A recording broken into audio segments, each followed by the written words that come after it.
Shalom. Welcome back. First and foremost, I want to give all glory, praises, and honors to Yahweh, Ba'ashem Yahweh Shai. I want to give double honors to the apostles and elders of Great Millstone, and salutations to you, Akim, that's pushing his word, sincerity, and truth. Back with another quick headline. This is from Religious News Service, and it came across one of my news feeds. And it says, California Catholic bishop tells priests to decline zombie juice exemptions request. All right, because more and more employers are mandating that you got to be zombied up to continue working. All right, some places aren't requiring it, but some places are.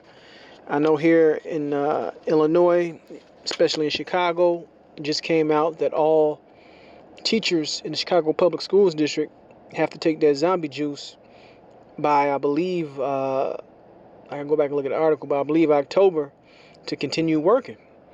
And they said the only way to get out of that is they had some type of exemption.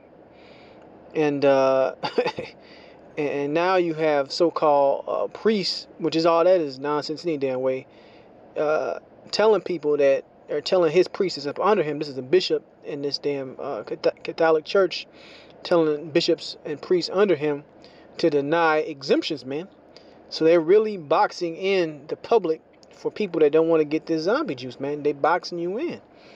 And really, they're preparing for pushback, and a violent pushback. That's really what he wants to happen. But let me get into this article. It says, San Diego Roman Catholic Bishop Robert McElroy has sent a letter instructing priests in his diocese that there is no basis in Catholic teaching or to offer a religious exemption for the zombie juice, as more employers and schools enact zombie mandates.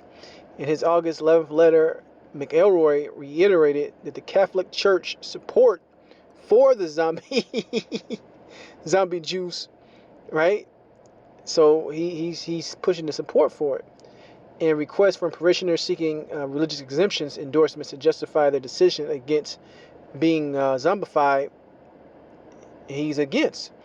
The directive comes after McElroy said several pastors wrote him saying they had received requests from parishioners to sign a form written by the Colorado Catholic Conference suggesting that there is basis in Catholic teaching that justifies a religious exemption to receiving any and all forms of that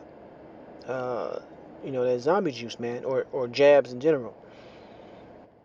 So this guy went on to basically said, the hell with that, and you need to get it, man. And they're pushing that you get it. So these people that's in these churches, which is a lot of you Northern Kingdom or what, man, you Roman Catholics, right? and your church is going to support this, and it's going to push your church is going to support that mark, right? Spoken about in the book of Revelation, and push that also, man. So these these esteemed bishops are telling you, hey, go ahead, we support it. You get it, man. You ain't getting no exemption. You see? So guess what? Your ass is going to be boxed in if you didn't want it. But let me get a couple scriptures, and that's going to be it, because this is where we're at with this thing, man. We're grinding down to the end, and basically people are going to be put in tough positions. All right, some tough positions, and you gotta respond and act accordingly. All right, that's the mission and that's the goal, man. All right, let me get this scripture. This is the book of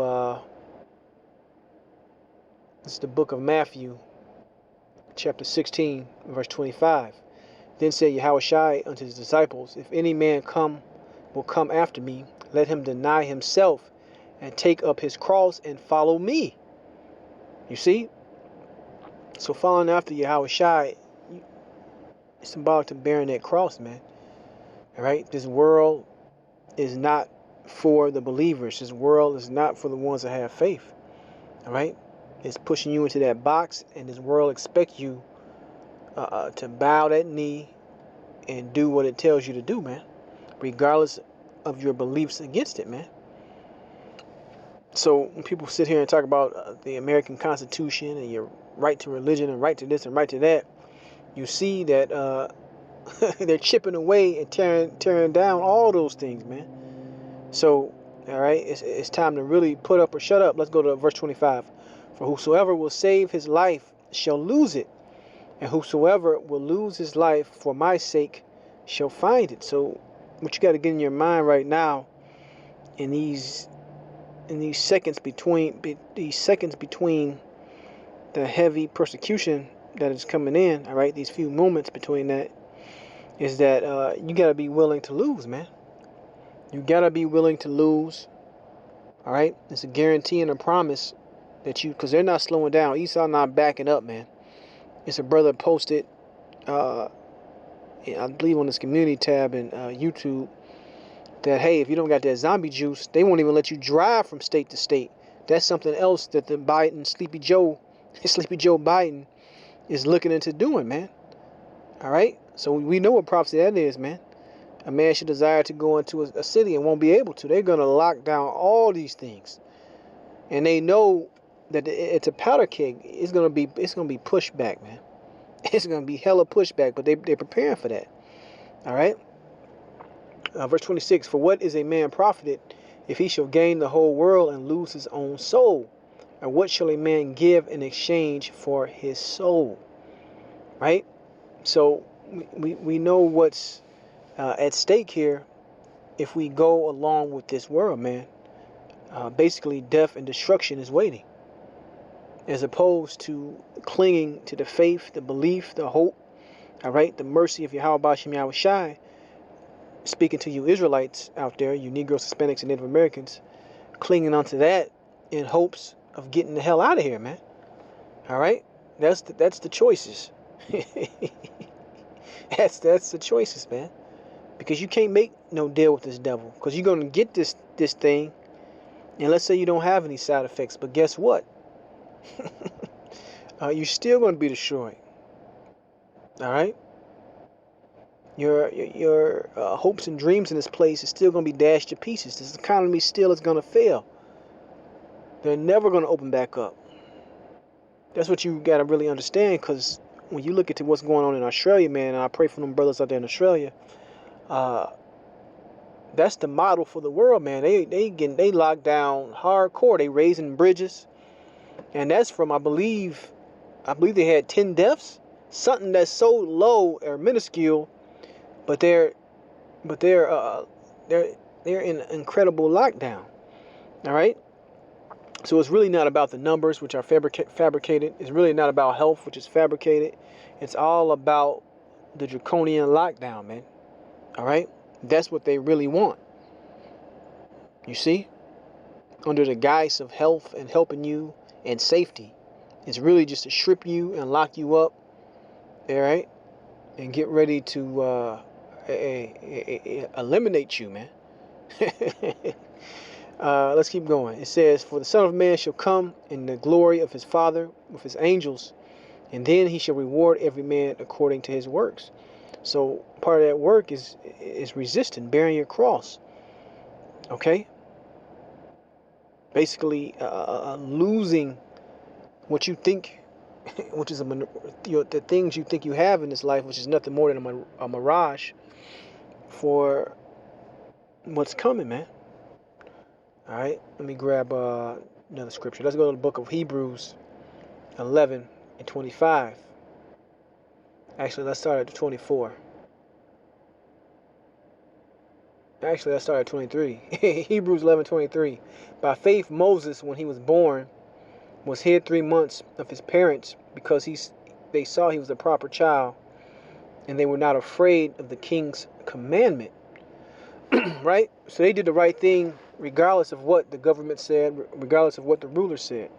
That's why I'm bringing this out. In these moments, the decisions you make are going to affect, a lifetime, man. An everlasting lifetime. All right? And you really want to be on the right side of this thing. Verse 24, by faith, Moses, when he was come to years, refused to be called the son of Pharaoh's daughter, choosing rather to suffer affliction with the people of the Most High than to enjoy the pleasures of sin for a season. So once they get through chopping it up, dividing people, turning people against each other, divide and conquer protocol. Esau is going to fuck over everybody, right? Regardless if you got that zombie juice or not. That's ultimately what's coming. But for the few seconds before it comes, it's going to make it look like the people that took that zombie juice are winning. Verse 26, esteeming the reproach of Yahushai greater riches than the treasure in Egypt, for he had respect unto the recompense of the reward. Right? By faith he forsook Egypt, not fearing the wrath of the king. So this is modern Egypt. This is modern Sodom and Gomorrah. All right? And we must arm ourselves with that same mentality and forsake this place. All right? It says, by faith he forsook Egypt, not fearing the wrath of the king, for he endured as seeing him who is invisible. Right? So that's the point. I don't want to ramble on. I hope this was edifying to some. I want to give all glory, praises, and honors to Yahweh Shem Yahushai, and shalom the next time.